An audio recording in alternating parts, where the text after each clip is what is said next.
Bienvenidos a otro episodio de Enfoque de Familia y un episodio también, un capítulo de los episodios del Dr. Ciani, que lo pueden ubicar en Dr. Flores Ciani en YouTube.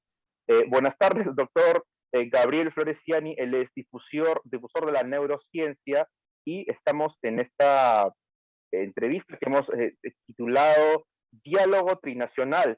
Estamos haciendo un diálogo que va a ser televisado en Estados Unidos, en Argentina, en Perú, ¿no? Y tenemos por sobre la base de una temática. Va a ser la mecánica psicofuncional de la sociedad. Para eso estamos en este diálogo con el doctor Gabriel Flores Ciani. En estos momentos, doctor, ¿dónde se encuentra? Está en Washington, D.C. Exacto, Andrés, un saludo para ti, para toda la audiencia. Estoy aquí sí, en Washington, D.C. Detrás mío está el obelisco, no sé si se ve bien ahí. Y más delante mío, más adelante, sí. Delante mío está el Capitolio, aquí cerca de la Casa Blanca. Así que, de alguna manera, en la capital del mundo, ¿no? En la capital del poder mundial. Así es, y aparte con un cielo hermoso, con una vista hermosa.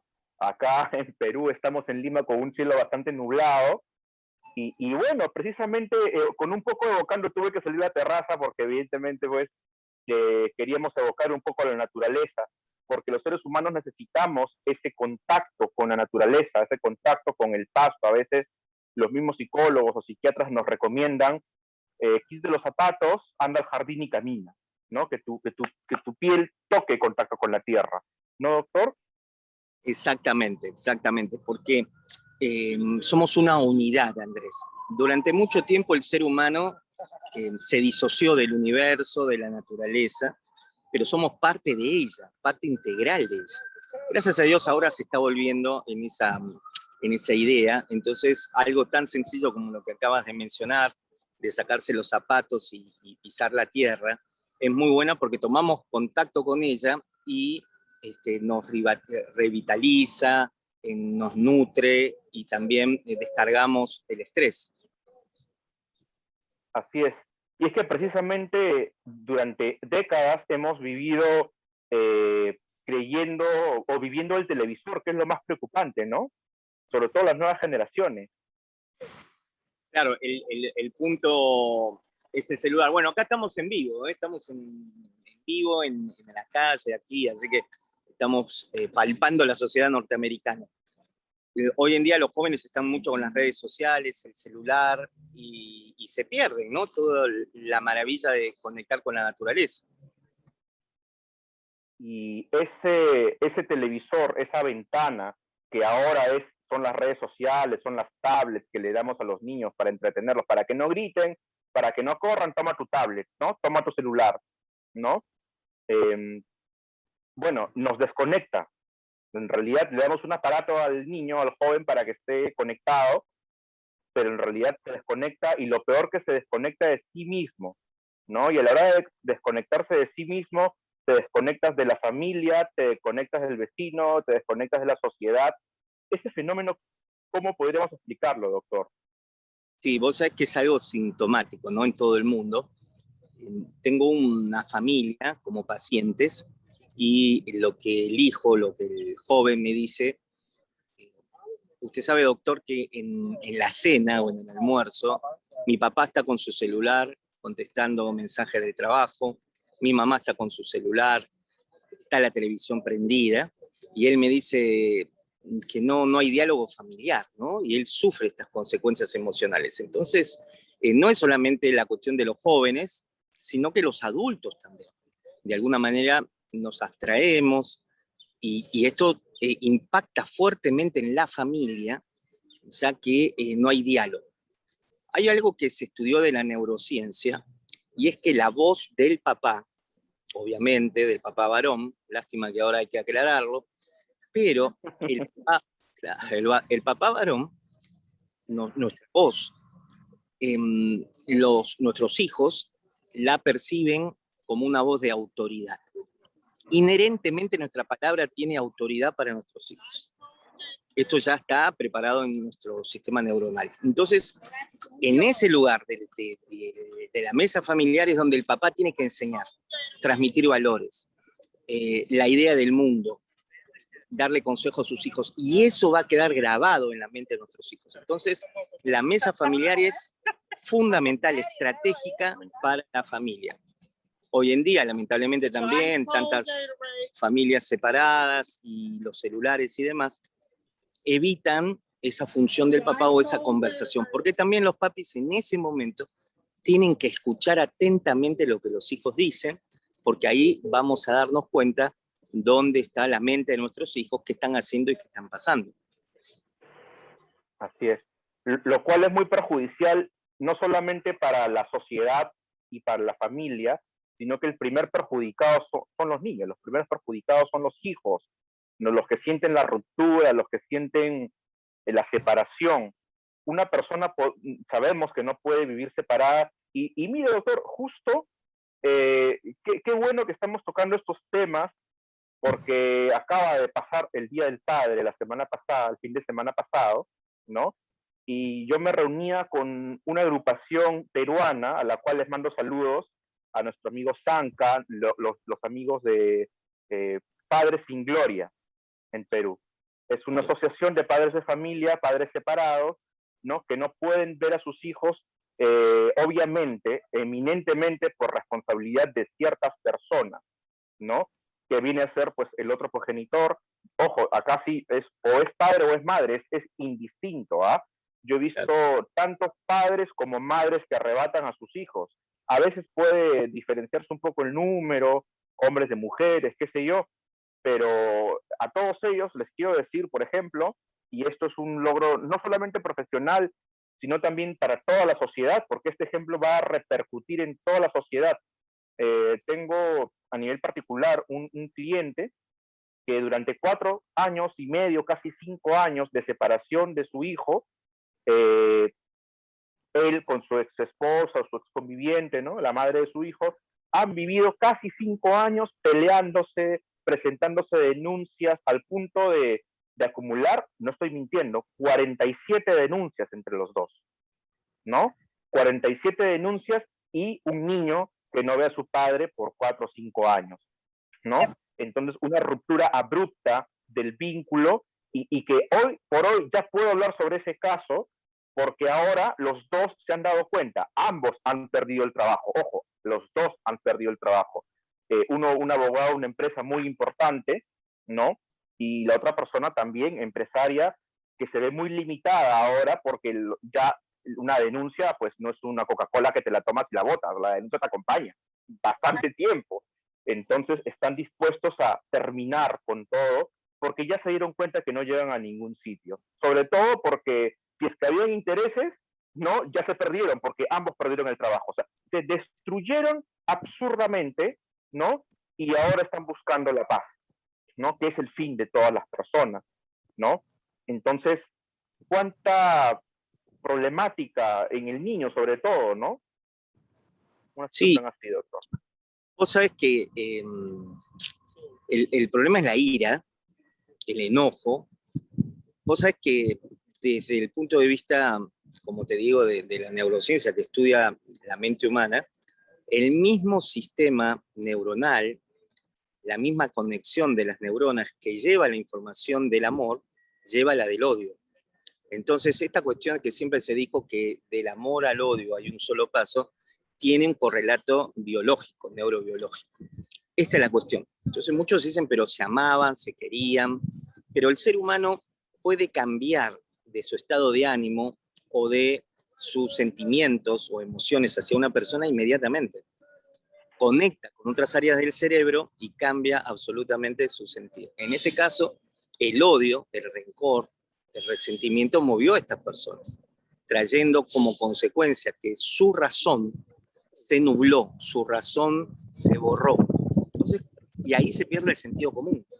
La emoción desbordada, en este caso negativa, borró la capacidad del pensar juiciosamente. Esto pasa porque las emociones impactan fuertemente en nuestro sistema de pensamiento. Un breve paréntesis, hay que acotar que el sentido común es el menos común de los sentidos, ¿no?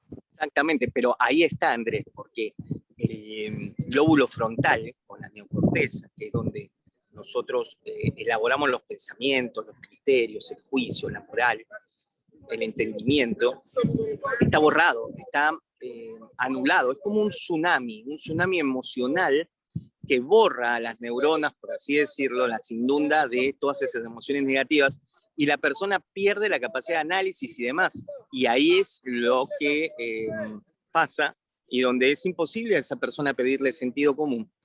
Inclusive la misma persona que en otro momento está tranquila y le pudiese decir a otro un consejo en una situación parecida, es como que todo lo que aprendió no lo puede poner en marcha porque justamente no tienen control emocional. Por más que tenga buenas intenciones y se diga tener los mejores planes, los mejores proyectos, en realidad lo estás haciendo sobre la desgracia de la otra persona, que quieres anularla, ¿no? Hay un tema muy importante, hay un aspecto muy importante sobre el derecho, yo le hablo como abogado, desde el punto de vista del derecho a asuntos familiares. Por ejemplo, conversábamos la semana pasada con un doctor, un psiquiatra también, ¿no? Doctor también como usted, que conversaba con una persona mayor. Y esta persona mayor decía, mi hija no me habla hace 9 meses, ¿no? Y el doctor le decía, pero tú sabes que el silencio es delito, ¿no? Transformaban, ¿no? Una acción o una inacción en una tipicidad legal que tenga consecuencias jurídicas, ¿no? Y esto tiene un perfil psiquiátrico, por ejemplo, ¿no? Tú a la persona que te sinceras y le dices a la enamorada, ya no te amo, ¿no? En ese momento la persona, la mujer o el hombre, no vamos a generalizar por sexos, ojo, estamos hablando de sexos nada más, no de géneros y ese tipo de... la otra persona emocionalmente afectada por ese, entre comillas, desamor, a veces hasta inconscientemente toma la decisión, valga la redundancia, inconsciente, de como me dijeron no te amo, ok, y no tuve oportunidad para yo decírselo primero, ¿no? Porque la cosa era lastimarse, ¿no? Yo le voy a decir no te amo todos los días de la vida. Y no se dan cuenta que todos los días es un no te amo, no te amo, no te amo, no te amo. ¿Y cómo se manifiesta? A través de desplantes o a través de no te dejo ver al niño. Y cada día, no se dan cuenta que cada día que pasan sin que te permita yo ver al niño o llamas a la persona y le invento excusas, le pongo motivos o le digo, págame lo que me debes, ¿no? Es eso, es decir no te amo. ¿Existe psicológicamente, doctor, un lenguaje silencioso, un lenguaje de las acciones o del pensamiento? ¿Yo con el pensamiento puedo matar a una persona? Mira, nosotros hablamos con el cuerpo, con nuestros gestos, con nuestros silencios. Lo que se estudió hoy es que todo el cuerpo emite emociones, todo el cuerpo habla, todo el cuerpo. Inclusive, los últimos estudios, lo último te comento en neurociencia, es que el cuerpo, las células del organismo, más allá del cerebro, ¿no? Donde está la mente, primero generan emociones y el cerebro descodificaría esas emociones. Antes se pensaba, que el cerebro generaba todo y que todo el resto del cuerpo sufría el influjo de las emociones que se generaban en el cerebro. Hoy, un movimiento, una sensación mía que se expresa a través de la célula de mi cuerpo, es emocional y es lo primero que tú vas a registrar. Es lo primero que nuestros amigos que nos están escuchando y viendo están registrando, nuestra voz. Ponele que este sea un programa únicamente de radio, con nuestra voz estamos transmitiendo nuestro sentido emocional.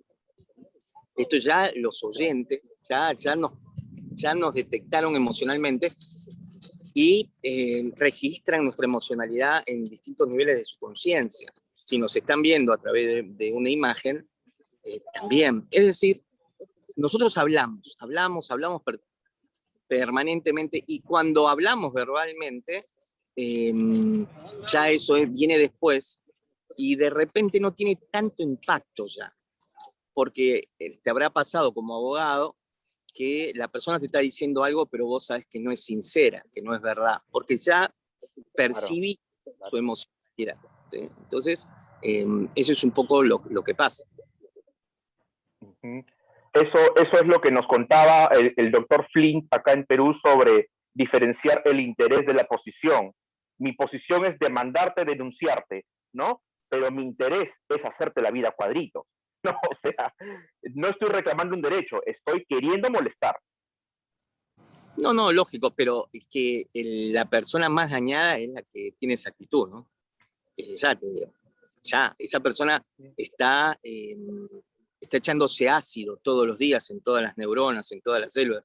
No quisiera estar en el pellejo de una persona así, porque te puedo decir que psicoemocionalmente, espiritualmente, esa persona cada día se destruye más y se va a terminar enfermando con cualquier tipo de enfermedad.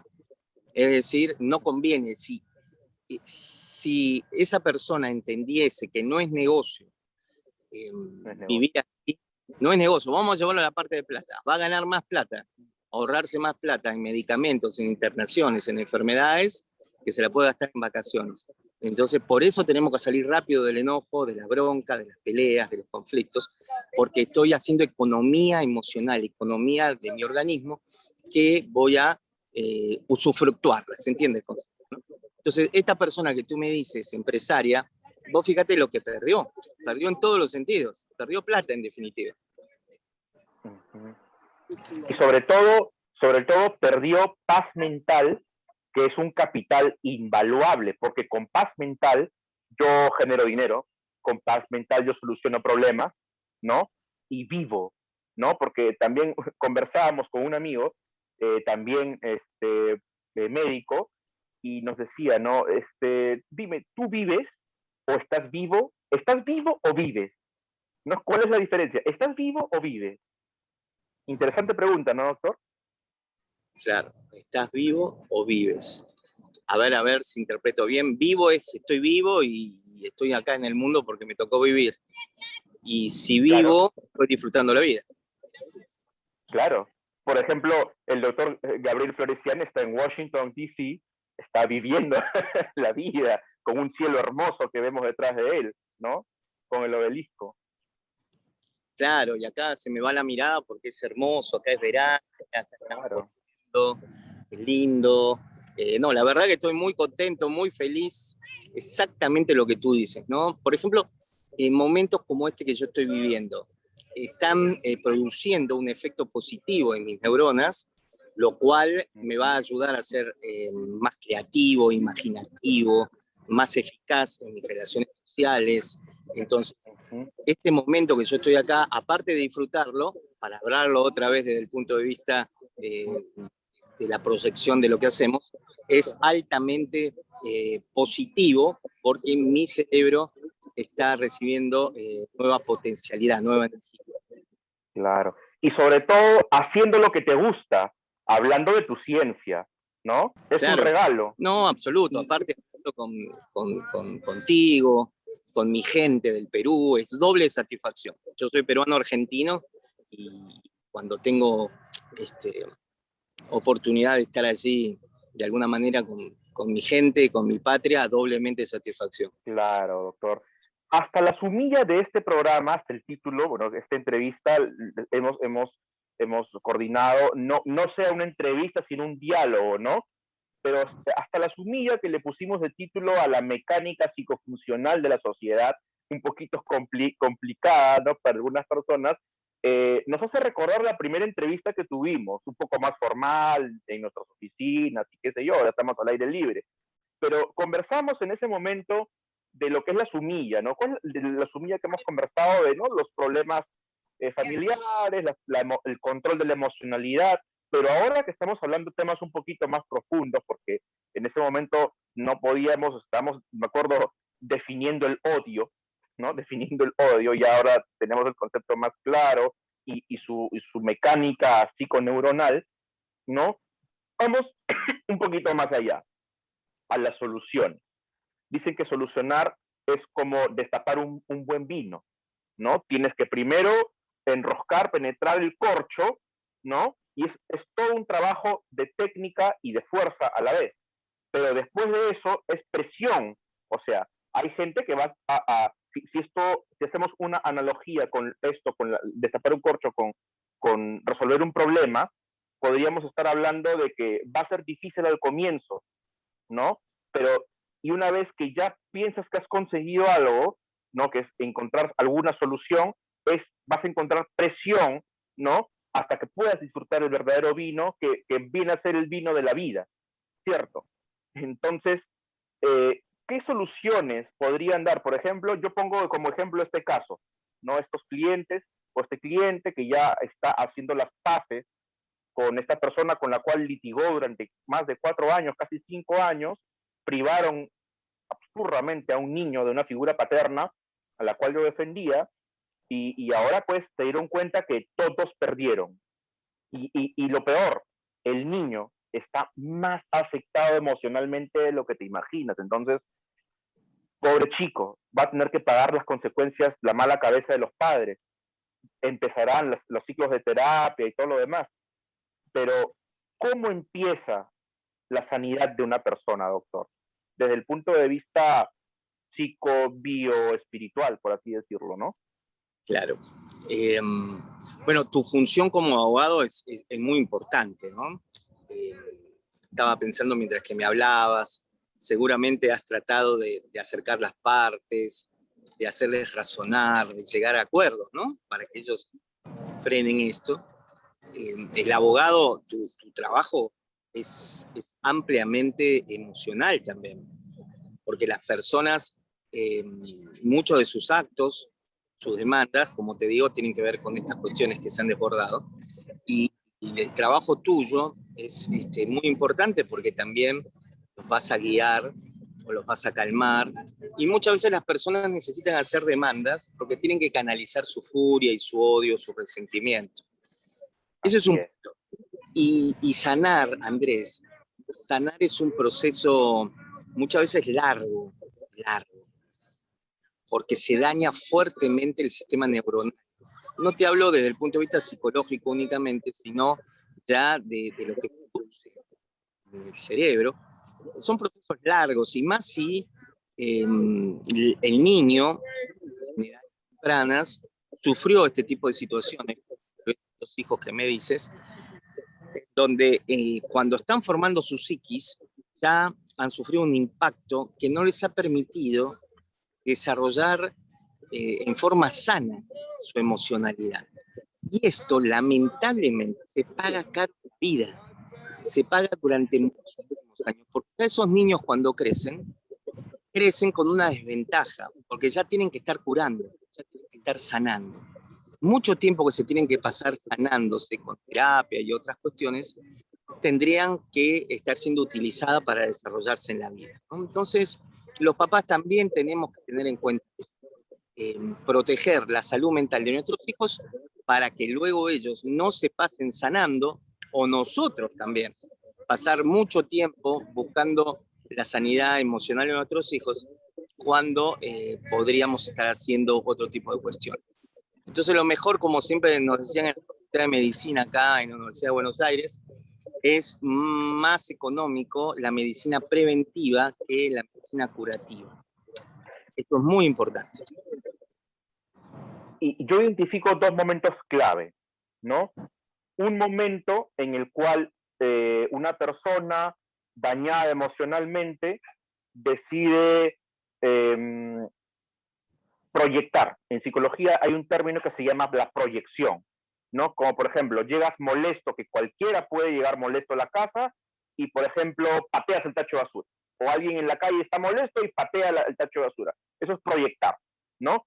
Pero en psicología hay también un término que se llama, la misma palabra proyección, pero respecto de terceras personas, ¿no? O sea, yo proyecto mis frustraciones en alguno de mis hijos, ¿no? O hay gente también que lo que yo no pude ser, mi hijo lo será, ¿no? Y los meten al niño a cursos, a charlas, a donde no quiere el niño necesariamente estar. Conozco un caso muy grave de una persona un hombre, un varón, al que felizmente no patrocino, porque obviamente hay que elegir a quién patrocinar, que a su niño lo mete al Partido Comunista, acá en Perú, ¿no? Lo cual para mí es un crimen, porque el niño no quiere, pero lo meten, ¿no? Entonces, eso se llama proyección. ¿Es normal que la gente proyecte sus vidas o sus pasiones en terceras personas o es enfermizo? Sí, no, mira, nosotros como papás siempre estamos de alguna manera informando a los hijos, sí, en nuestro rol, porque estamos dentro del hogar. Nuestros hijos van a estar observándonos milímetro a milímetro. Es decir, el cerebro de nuestros hijos, fundamentalmente los primeros años, pertenecen al papá y la mamá. Esto es inevitable, porque nosotros tenemos una cosmovisión de la vida, una manera de percibir la realidad, y eso en nuestras conversaciones, en nuestra manera de ser, la vamos a extrapolar en nuestro hogar. Así que eso es imposible. Nuestros hijos se disocian de nosotros, y está bien, está bien. Ahora, después de la adolescencia, el adolescente por eso se separa del papá y de la mamá, más que todo del papá, porque quiere buscar su propia identidad. Es un tiempo donde el adolescente está rechazando, por así decirlo, lo que los padres le dicen que es lo correcto según ellos. Y después, cuando maduran, vuelven a encontrarse con lo que los padres le enseñaron. Esto es así. Ahora, el tema de la proyección hacia los hijos, sí, pasa. Hay madres, padres que proyectan su frustración en los hijos, por ejemplo, que no pudieron estudiar, que no se pudieron realizar, tal vez ese chico no fue deseado, entonces la madre tiene esa distancia, ¿no? O con otras personas, pero la proyección es un mecanismo de defensa neurótica, dirían nuestros amigos psicoanalistas, para defendernos realmente de lo que nos está pasando. Interesante. Cuando digo que identifico dos momentos, es, por ejemplo, el momento en el cual decido hacer el daño inconscientemente, ¿no? Por ejemplo, me dijo no te amo, pero tengo el hijo conmigo. Entonces, ¿cómo le demuestro ahora que yo no lo amo? ¿No? Entonces, decido decirle no lo amo todos los días, privándolo de nuestro hijo, ¿no? Y cada día que pasa es un día que lo agredo a la otra persona, diciéndole no te amo. ¿Cómo? Prohibiéndole ver al chico, Claro. ¿no? Y hay otro momento, que ya es el momento al cual quisiera llegar en la entrevista, ¿no? En el diálogo, es el momento de la sanidad. ¿En qué momento empieza la sanidad? ¿No? ¿Cómo llegar, cómo identificar el momento de donde empieza el momento de la sanidad? ¿Cómo podría identificarse? ¿Cómo podríamos empezar una cura a esa situación? Y eso, mira, eso de que el tiempo cura las heridas, podríamos decir que tiene un relativamente verdad. Nos vamos calmando. Primero es un tsunami emocional que nos invade, como te decía, y eso se va calmando en el tiempo, va pasando, va pasando, pasando. Únicamente que la persona tenga una base de personalidad ya enferma. Eso se va a ir calmando poco, va pasando, como se dice, ¿no? Va pasando, la persona se va calmando.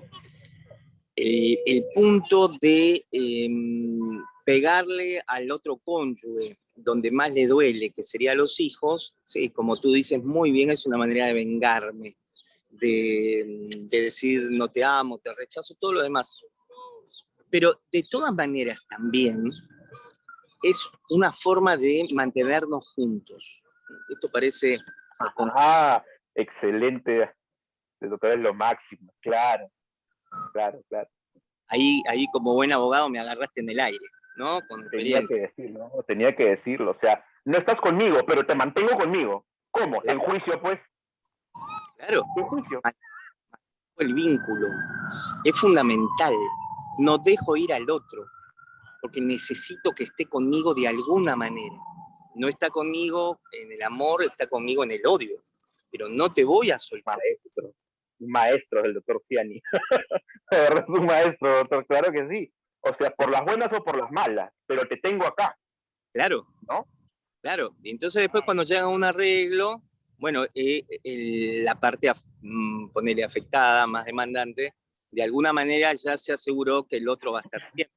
Entonces, Pensá, Andrés, que los mecanismos de la mente son increíbles. Trabajamos mucho con el inconsciente, muy poquito trabajamos con el consciente. Entonces, todas esas cuestiones pasan a nivel inconsciente. Entonces, cuando te pase en un caso, que dale, que estamos, decíselo nada más. Lo que pasa es que tú quieres estar con él o con ella. Y es una manera de Claro. tener, ¿entiendes? Ahora, yo te podría decir, ahora cuando un día nos tomamos ya te dije, nos comemos un cevichito ahí en, no sé, en Chorrillos, en La Punta, y yo te doy unas cuestiones ahí para tu estrategia, pero desde el punto de vista psicológico, pero es eso, ¿no?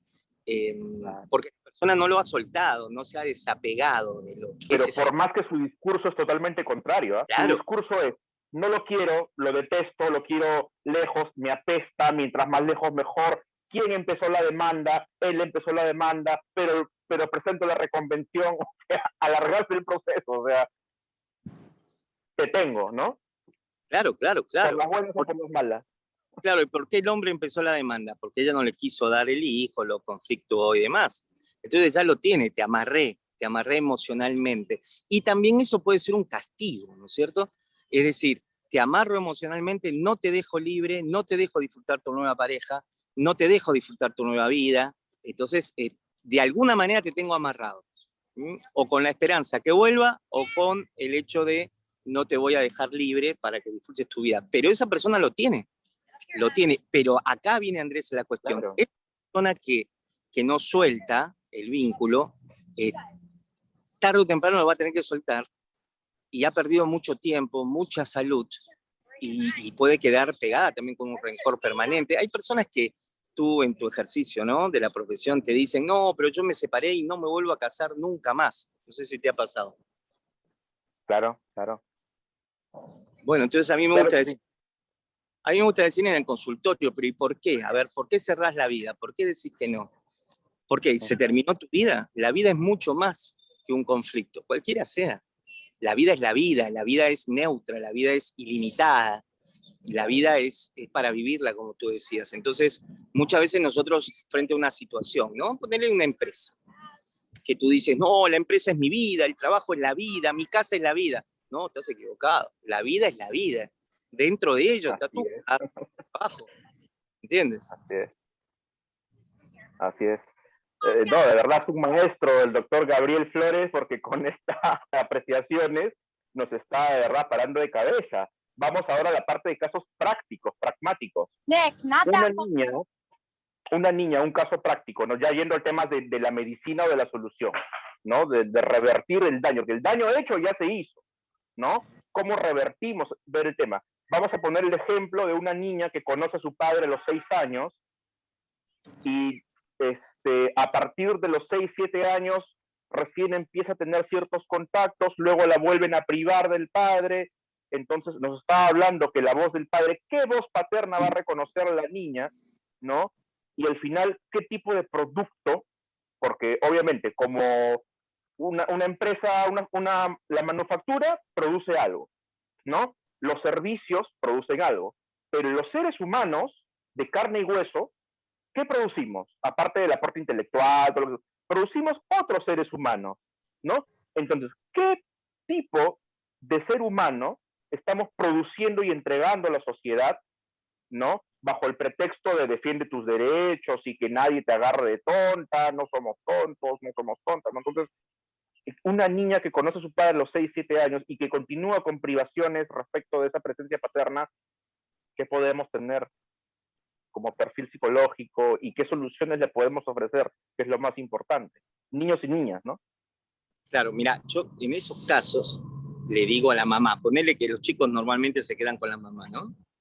Y yo le digo, mira, genéticamente un niño va a buscar a su papá.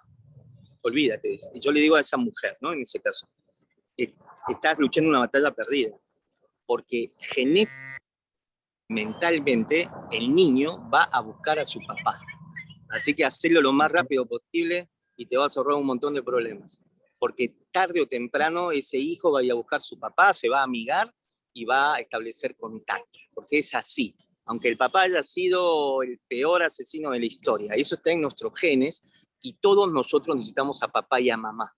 y lo vamos a ir a buscar, nos impida quien nos impida. Así que decirles también, comentarle a tus clientes, está bien, haga lo que ustedes deseen, genéticamente su hijo va a ir detrás de su papá, y más, le tenés que decir que si no quiere que lo odien por impedir ese proceso, que lo haga más rápido posible. Entonces, eso se va a restablecer, olvídate, se va a restablecer. El problema es cuando el padre ya se borró para siempre y no se encuentra en ningún lugar, ¿no?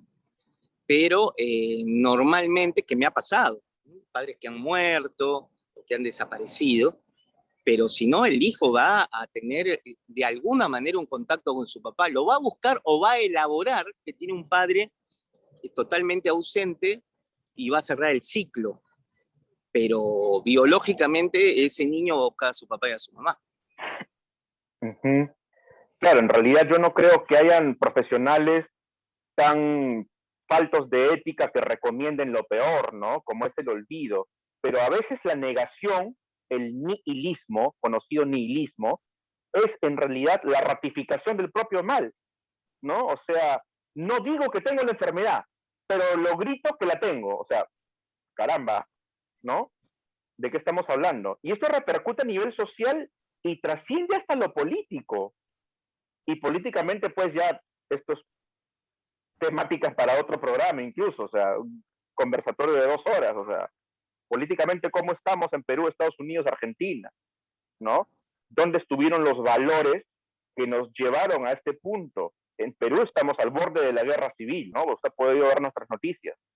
¿Y qué hacemos con la sociedad, doctor? ¿Qué le inyectamos? Vos sabés que recién acá estuve en el Capitolio, ¿no? Tú te acuerdas que en diciembre, si no me equivoco, enero, esas turbas tomaron el Capitolio por asalto, ¿no? Yo pensaba justamente en esas escalinatas donde estuvo esa turba, con una violencia, una bronca, una ira tremenda. Estados Unidos estuvo al borde de la guerra civil, imagínate. Tomar el Capitolio de Estados Unidos. Claro. ¿Quién lo hubiese pensado?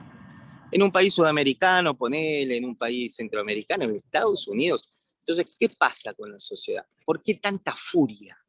¿Por qué tanto odio y furia? Porque no hay papás, porque no hay familia, ¿entendés? Por eso, porque esas personas están en resentimiento, bronca, pero es mucho más profundo, una familia disociada. Pero en el caso del Perú, esto viene desde la época de la conquista, donde se destruyó la familia peruana, incaica, ponele, del imperio, del Tahuantinsuyo. Imagínate que cuando vinieron los españoles conquistadores, una de las instituciones básicas y fundamentales que nadie lo menciona fue la destrucción de la familia.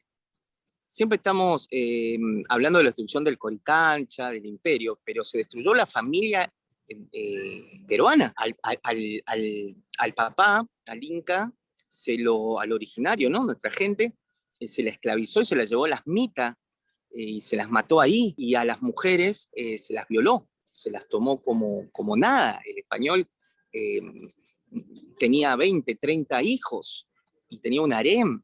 Entonces, lo primero que en el país, en el Perú pasó fue la destrucción de la familia. Entonces, esa violencia está arraigada en la genética nuestra, esa violencia, en donde la mujer, por ejemplo, no tiene mucho valor, pero esa furia, porque imagínate la furia, el dolor, el sufrimiento de esa señora allí en el Cusco, o en Cajamarca, que tenía su familia bonita, su esposo, sus hijitos, y de repente irrumpen los españoles y destruyen todo. Imagínate el impacto emocional gigante, y esos hijos, ¿no? Que se vieron privados de su papá y su mamá, y luego los que fueron engendrados, nosotros los mestizos, que ya el español nos tenía como un bastardo, y la mujer no podía darnos demasiado. Entonces, si queremos ir a la antropología profunda de lo que hoy está pasando en el Perú, está el origen en la destrucción de la familia, Andrés. Estamos a un paso también de llegar, claro, actualmente. Sí, pero a ver, desde la concepción ya está destruida, ya está. Uh-huh. ¿Por qué las masas? A ver, pensemos. ¿Por qué las personas votan a Del Castillo? Ponele, ¿no? O a Key. Porque en definitiva, vamos a ver, ¿no? Vamos a ser justos. Los dos candidatos no son Don Santos, ¿no? No son dos candidatos que diríamos de los mejorcitos. Hasta hace poco tiempo Keiko era aborrecido, aborrecida y todo lo que ya sabemos, su historia, y del castillo surge y es como que Keiko aparece como la última solución, pero hace un año todo el mundo a Keiko tenía la peores de las opciones. Entonces, eso también es un reflejo de lo que pasa en el Perú. Tenemos dos candidatos presidenciales que en realidad, no son mucho para representarnos. Pero eso porque la sociedad está quebrada. Es el último recurso. Los que votan a Del Castillo es su último recurso. ¿Por qué lo votan?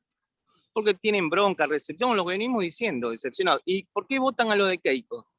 Ahora, sentido común para votar a Keiko, y no hay mucho. ¿Se entiende lo que te quiero decir? Si hubiese otro candidato potable, hubiesen votado a otro candidato antes que Keiko, que perdió siempre las elecciones. Eso habla de que el Perú ya está destruido, lamentablemente, y me duele en el alma porque es mi patria, está destruido en sus bases, y sus bases fueron la destrucción de la familia. Lo cual se refleja en una disociación de la sociedad. Cada uno, acá hay un dicho que dice, ¿no?, que cada uno baila con su pañuelo, ¿no? No hay un concepto de unidad, no hay un concepto, no existe el concepto de cardumen, por ejemplo. ¿Cómo actúa un cardumen? ¿No? Claro. No, pero claro, sálvese quien pueda. Sí, por eso. Pero ni bueno, siquiera de forma organizada. Ni siquiera de forma organizada, porque aunque sea el cardumen, un cardumen es más organizado que nuestras sociedades. Ojo que cuando decimos Perú, estamos hablando desde México hasta la última playita del sur de Chile, porque es la misma realidad. Ojo, eso sí hay que tenerlo claro. Andrés, mira, una de las cosas que ha provocado mi viaje aquí, ya estuve en Orlando, en la convención del Partido Republicano, pude escuchar a los republicanos hablando, y no sabes la grieta, la división que hay en Estados Unidos. No sabes el rencor, el odio entre los dos partidos, las dos formas de pensar. Acá hay una división que excede lo partidario, sino es una división de la concepción del país, del mundo, de la vida. Es tremendo lo que está pasando en Estados Unidos. No sabés los rencores, los fanatismos. Está quebrada la sociedad norteamericana. Esto es llamativo, por eso este viaje me ha servido mucho para salir también. ¿No es cierto que los americanos, los latinoamericanos muchas veces decimos, bueno, Sudamérica, Latinoamérica, pero al venir acá me di cuenta que esto es global. Si en Estados Unidos la situación está así, como el Perú, como en Chile, como en Colombia, acá está así, ¿eh? Tú hablas con la gente y tiene dos posiciones encontradas tremendas. Te vuelvo a decir lo que pasó en las elecciones, la toma del Capitolio, todo lo que está pasando acá. Y está pasando algo que no ha pasado necesariamente antes, ¿ah? Porque ahora sí estamos rompiendo relaciones por esta situación. Ya no hay amigos, ya no hay familia, te peleas con amigos, te peleas con familia por temas políticos. Que si voto por Castillo, si voto por Keiko, ya se están agarrando los pelos, se están insultando o se están dejando de hablar. Y eso políticamente, pues, eso nunca ha pasado, ¿no? O de repente ha pasado con gente, pues, de facciones demasiado marcadas. Pero claro, la polarización ha llevado ahora a Perú a una extrapolarización. Ahora todos estamos en alguno de los extremos. Exacto, bueno. Porque la solución del medio tampoco es la indicada, ¿no? Claro, no estamos en las épocas del medio. Acá, te vuelvo a decir, como para entrar en la contextualidad del mundo, Norteamérica, te digo la verdad, es como si fuese Perú. Si tú me relatas acá un relato de la sociedad norteamericana políticamente, es como lo mismo que me cuentas del Perú, aunque te parezca mentira. Es tremendo, igual. No se puede hablar de política, la gente no, las familias se pelean igualito. Y ni hablar de la Argentina, ¿no? De donde vengo. Es el mismo fenómeno. Argentina hay una división tremenda entre la centroizquierda marxistoide y ponele, los conservadores de valores y de otro tipo de sintonía. También en Argentina no te podés poner a hablar de nada, no hay consenso en nada. Entonces, evidentemente esto es mundial, Andrés, esto es mundial, no podemos escapar, es un tiempo de turbulencias en el mundo. Nos toca vivir esta, ya ha habido otros momentos de turbulencias en la historia de la humanidad, Y a nosotros como generación actual nos toca vivir en esos tiempos. Pero precisamente yo creo que para toda enfermedad hay una vacuna, ¿no, doctor? ¿Cómo podemos empezar a vacunar a estos niños separados, a estas familias quebrantadas, a estos vecindarios completamente polarizados y estas sociedades tan, tan ambivalentes, ¿no? ¿Cómo podemos, dónde parte la solución, doctor? ¿Está en la cabeza de uno, en el corazón de uno, está en una iglesia, está en la oración? O sea, ¿qué solución podríamos proponer? Sí, la solución sería centrar el amor, reforzar la familia, nuevamente establecer el rol del papá y de la mamá. Vos fíjate que la división y la pelea entre sexos, eso se impuso también. Entonces, declarar la paz entre los sexos, la paz, la armonía, el amor, la tolerancia, que suenan cosas maravillosas, calmarnos, tenemos que calmarnos, saber que estamos procediendo en un espíritu de autodestrucción, darnos cuenta. Complementariedad de ambos sexos, ni feminismos ni machismo. No, claro, eso por supuesto. Pero ¿sabes qué? En mi observación, vamos a llegar a un final. Lamentablemente, mira, en un análisis, vos sabés que yo soy un hombre positivo, ya lo sabes, pero en un análisis de acuerdo a lo que me parece y de acuerdo a lo que ha pasado en otros momentos de la historia, nuestra civilización, nuestra generación va a llegar a un colapso y a un final, y de nuevo va a renacer una humanidad de paz, de amor, de tolerancia. Esto ya ha pasado cuando se cayó el Imperio Romano, ha pasado en la antigüedad, cuando cayó Egipto, tantas veces ha pasado la Revolución Francesa. Son ciclos de la historia donde se llega a un fin, después la humanidad rebota con valores universales que tenemos cada uno de nosotros, la fe, la esperanza, Dios, la espiritualidad, todas esas cuestiones van a hacer que cuando lamentablemente estemos en ese momento final, volvamos a resurgir como humanidad. Eso es mi criterio. Entonces, qué gran acertado diagnóstico, doctor, muy aparte de a la vez ser terrible y es eminentemente dramático. O sea, si hacemos un análisis histórico, en todo caso, usted nos está recomendando que estamos al borde del colapso como sociedad. Pero no veo nada más lógico, ¿ah? Porque, por ejemplo, desde el punto de vista del derecho, lo que se ha hecho ahorita es durante décadas promover leyes que destruyen la familia, ¿no? Entonces yo puedo decir, estamos al borde de la destrucción de la familia, y si no hay voces que salven, por ejemplo, lo que es el concepto de matrimonio, que se pretende desnaturalizar por puro gusto, para que 4 gatos utilicen las nuevas leyes y todo el tema, y después quebraste la sociedad, ¿no? Estamos al borde del colapso, doctor, como sociedad. No, claro. Esto empezó en 1968, por el Mayo francés. Esto empezó ahí, podríamos hablar 14 horas, ¿no? Pero eso empezó en 1968. Y ahora está desembocando, porque el mundo se piensa cada 50 años, entonces lo que está pasando hoy ya se pensó hace 50 años, 68, 70, estamos 30, justo. Lo que se pensó en el 68 está culminándose en 50 años ahora. Se termina un ciclo. De la gran depresión de Estados Unidos, la época de los 60, la época justo un pasito antes de que empiecen a aparecer las mafias de Al Capone en Estados Unidos, el tráfico de alcohol y cigarrillos, ¿no? Cuando todavía hasta allí existía un concepto de familia, ¿no? Claro, no, mucho después, mucho después, cuando estaba en plena guerra de Vietnam aquí en Estados Unidos. Pero bueno, eso para la próxima porque no vamos a ir a otros mundos, pero lo que tenemos que saber es ubicarnos en tiempo y espacio, y esto protege nuestro cerebro. Nosotros no podemos perder nuestro cerebro, porque es nuestro instrumento de supervivencia máximo. Y cada día más no es la fuerza bruta la que va a hacerme sobrevivir, sino mis capacidades mentales. Y yo tengo que encargarme de que mis hijos sean sanos y fuertes mentalmente.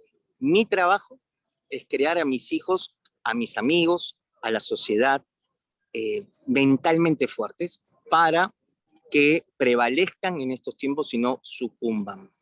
Entonces, y después la humanidad nuevamente va a resurgir. Esto es imposible que no pase, Andrés. Son ciclos de la historia.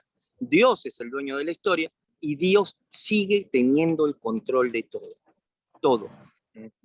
Así que bueno. A ver, un saludo para nuestros amigos ateos. Un saludo para nuestros amigos ateos, que Albert Einstein reconocía que Dios era una inteligencia que creaba todas las cosas, y el doctor Gabriel Floresiani, ya difusor de la neurociencia, que nos lo vuelve a ratificar. ¿No, doctor? No van a poder matar a Dios porque está en nuestro cerebro, armado. Y Dios preparó nuestro cerebro para que creamos en Él y conectemos con Él. Eso es una batalla perdida de nuestros amigos que ateos, agnósticos, de ideología. Nuestros amigos ateos que viven la vida peleándose contra alguien que no existe, según ellos, ¿no? Pero que ya les ganó, porque está dentro de ellos. Así que ya perdieron, no saben que ya perdieron. Doctor Gabriel, siempre es un placer hablar con usted. El tiempo obviamente nos va a quedar corto, seguramente cada vez que queramos hablar de estos temas. Queda pendiente más conferencias como esta, tripartitas en todo caso, o trinacionales como ahora, porque esto se va a replicar en Estados Unidos, en Argentina y también acá en Perú, con una hermosa vista de Washington, D.C. y el obelisco. Nos puede dar un mensaje de término de esta, ¿no?, de despedida de este breve diálogo para las sociedades de los tres países, ¿no?, donde se va a ver más este diálogo, doctor. Esperanza, mantener la esperanza, la fe. Hay que volverse a lo espiritual, a Dios. Y nunca perder la esperanza. Saber que vamos a salir adelante, que nada se termina, y si se llega a un colapso, no es el fin de nada, sino el principio de un nuevo tiempo, de una nueva esperanza. Así es. Y siempre fieles a nuestros principios. Plantarnos y de ahí que nadie nos mueva. Exactamente. Gracias, doctor. Muchas gracias por este diálogo, haberlo conversado con usted, y espero pues nuevamente tengamos la tercera parte próximamente. Claro que sí. Vamos a seguir con estos diálogos, Andrés, enriqueciéndonos mutuamente, y sé que muchísimos amigos también se van a enriquecer con esto. Así que un saludo, muchos cariños y nos vemos en la próxima. Gracias, doctor. Gracias. Gabriel, un saludo a Estados Unidos y un saludo a todos nuestros televidentes. Gracias, ya saben, las páginas de R. Floresiani en YouTube del doctor Gabriel, difusor de neurociencia, y con nosotros hasta la próxima, agradeciendo siempre a la Coordinadora Republicana y a BHTV. Muchas gracias, hasta la próxima.